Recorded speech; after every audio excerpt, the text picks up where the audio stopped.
Live from WPRI 12. This is Eyewitness News This Morning. Coverage you can count on. Eyewitness News is tracking Irene this morning. The monster storm has reached land once again, bearing down on North Carolina's Outer Banks. Here are the latest images on satellite radar. Irene weakened overnight. It is now a Category 1 storm, but it's still massive in size. An estimated 26 million people will be affected by it today and in the coming days. And right there, you're looking at the coast of Atlantic Beach in North Carolina. Irene is currently battering the Carolinas. You can see waves and strong winds sweeping into the area, a sight which could be very similar here within the next 24 hours. Meantime, back at home, officials are preparing for the worst. Here's the latest right now. State of emergencies have been declared in Rhode Island and in Massachusetts. Both states are under a hurricane warning, and a total of 8 Rhode Island towns have issued mandatory evacuations, while many others have issued voluntary evacuations. And many of those mandatory evacuations come from coastal communities. They include parts of Westerly, Charlestown, South Kingstown, Narragansett, Coventry, Jamestown, Portsmouth, and Bristol.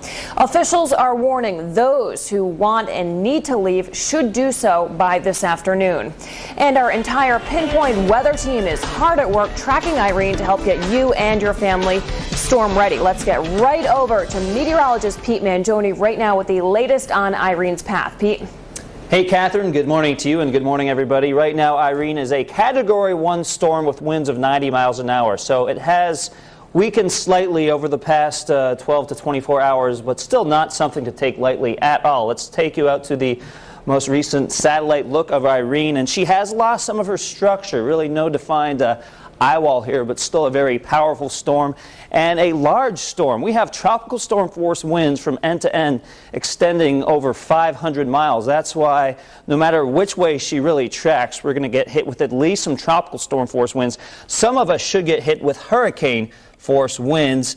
In terms of the updates, again, Irene currently a Category 1 storm. We're still going to be on the east side of the path, at least that's according to the current forecast from the National Hurricane Center, and we're becoming more and more confident of that track. The height of the storm will still be tomorrow, and you can see as the eye wall gets ready to push on shore to North Carolina, lots of heavy rain ahead of that eye. I mean, the reds and the yellows just showing the rain just coming down, and that's a situation we're going to have to watch here locally. Not only will storm surge be an issue, but we'll also have to watch out for the potential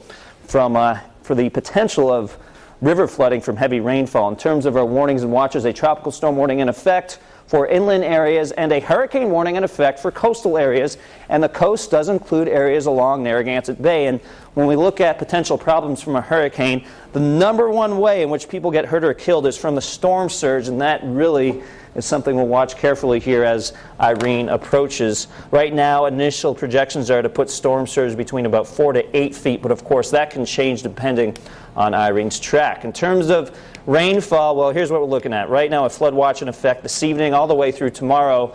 4 to 8 inches possible in the heaviest swath of rain in New England. Right now, it looks like that would be north and west of 95. However, if she tracked